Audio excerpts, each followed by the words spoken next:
Hi friends, welcome to news pocket. ఇప్పుడు దేశ విపక్ష నేతగా ఉన్న రాహుల్ గాంధీ ఎలక్షన్ కమిషన్పై చాలా కీలకమైన అలిగేషన్స్ చేస్తూ ఉన్నారు. దేశంలో చాలా వరకు ఫేక్ ఓట్లు ఉన్నాయని, వీటి వల్లే బీజేపీ గెలుపొందుతోందని చెబుతూ ఉన్నారు. తమ వరుస ఓటములకు కూడా కారణం ఇదే అని రాహుల్ గాంధీ అలిగేషన్స్ చేస్తూ ఉన్నారు. అయితే ఇందులో నిజానిజాలు ఏమిటి అన్నది పక్కన పెడితే బీజేపీ ఇదే టైంలో ఒక కొత్త విషయాన్ని బయటకు తీసుకువచ్చింది. అదేమిటంటే దేశంలో ఫస్ట్ ఫేక్ ఓటరు సోనియా గాంధీనే అని బీజేపీ ఆరోపణలు చేస్తోంది. అది ఎలాగో ఇప్పుడు చూద్దాం. అంతేకాకుండా బీజేపీ దీనికి సంబంధించిన కొన్ని ప్రూఫ్స్ను కూడా బయటపెడుతోంది. వాటన్నిటిని బేస్ చేసుకుని నేను ఈ వీడియోని చేస్తూ ఉన్నాను. బీజేపీ ఏదైతే చెబుతుందో అదే ఇప్పుడు నేను మీకు చెబుతున్నాను. ఇందులో నిజాలు ఏంటి అనేవి తర్వాత తెలుసుకుందాం. అంతకంటే ముందు ఈ ఛానల్ను మనం ఇప్పుడిప్పుడే స్టార్ట్ చేసాం. సో మా ఛానల్ను సబ్స్క్రైబ్ చేసుకోండి అండ్ బెల్ ఐకాన్ను క్లిక్ చేయడం అస్సలు మర్చిపోవద్దు. ఇక డీటెయిల్స్లోకి వెళ్తే BJP spokes person Amit Malaviya Sonia గాంధీకి సంబంధించిన కొన్ని కీలక విషయాలను బయటపెట్టారు. వాటిని ఇప్పుడు మనం తెలుసుకుందాం. అదేమిటంటే మనందరికీ తెలిసిందే, సోనియా గాంధీ రాజీవ్ గాంధీ మధ్య ప్రేమ వ్యవహారం వల్ల వీరిద్దరికీ వివాహం అయిందన్న విషయం అందరికీ తెలిసిన విషయమే. ప్రేమను ఎవరు కాదనలేం. సోనియా గాంధీ ఇటలీ దేశస్తురాలైనా కూడా ప్రేమకు సరిహద్దులు ఉండవు. కాబట్టి వీరిద్దరూ ప్రేమించుకొని పెళ్లి చేసుకోవడం ఎవరు తప్పు పట్టకూడని అంశం ఇది. సో వీరిద్దరూ ఎలాగోలా పెళ్లి చేసేసుకున్నారు. 1980లో సోనియా గాంధీ ఇండియాకు వచ్చేసింది. అయితే అప్పటికి ఆమె ఇటలీ దేశస్తురాలిగానే గుర్తింపుతో ఉంది. అంటే ఈ సిటిజన్షిప్ లాంటిది ఉంటుంది కదా, ఈ సిటిజన్షిప్ అనేది సోనియా గాంధీ ఇంకా తాను ఇటలీ దేశస్తురాలు అన్నట్టుగానే ఉన్నారు. ఆమె ఇంకా అప్పటికి ఇండియన్ పౌరసత్వం తీసుకోలేదు అని అమిత్ మాలవీయ చెప్పారు. అయితే ఈ ఇండియన్ పౌరసత్వం తీసుకోకుండానే ఇటలీ దేశస్తురాలిగానే ఉంటూనే ఆమె 1980లో ఫస్ట్ ఓటర్ కార్డును పొందారు అని అమిత్ మాలవీయ బయటపెట్టారు.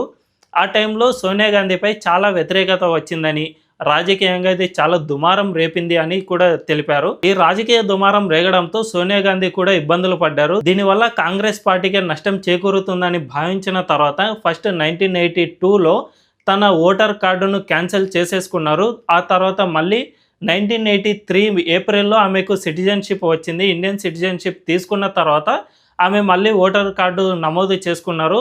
అప్పుడే ఆమె పర్ఫెక్ట్ ఓటర్ కార్డు పొందినట్లయింది. అంతకు ముందు ఉన్న ఒక ఓటర్ కార్డు మాత్రం ఫేక్ ఓటర్ కార్డు అని. ఇప్పుడు రాహుల్ గాంధీ ఏదైతే దేశవ్యాప్తంగా అలిగేషన్స్ చేస్తూ ఉన్నారు కదా, దేశవ్యాప్తంగా చాలా ఫేక్ ఓట్లు ఉన్నాయని అంటూ ఉన్నారు కదా, కానీ ఫస్ట్ ఫేక్ ఓటరు సోనియా గాంధీనే అని బీజేపీ చెబుతుంది. అంతేకాకుండా మనందరికీ తెలిసిన విషయమే, దేశ స్వాతంత్రం వచ్చిన తర్వాత ఫస్ట్ నెహ్రూ కాకుండా అందరూ సర్దార్ వల్లభాయ్ పటేల్నే దేశ ప్రధానిగా ఎన్నుకున్నారు. అప్పట్లో 15 కాంగ్రెస్ ప్రదేశ్ కమిటీలు ఉండేవి దేశవ్యాప్తంగా.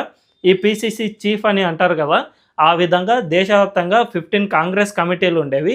ఈ 15 కాంగ్రెస్ కమిటీల్లో మొత్తం అంటే 15 కాంగ్రెస్ కమిటీ సర్దార్ వల్లభాయ్ పటేలే ప్రధానిగా ఉండాలి అని కోరుకున్నాయి. కానీ అంటే మహాత్మా గాంధీ నేతృత్వంలో నిర్వహించిన అధ్యక్ష సమావేశంలో కూడా ఇదే విషయాన్ని వెల్లడించారు.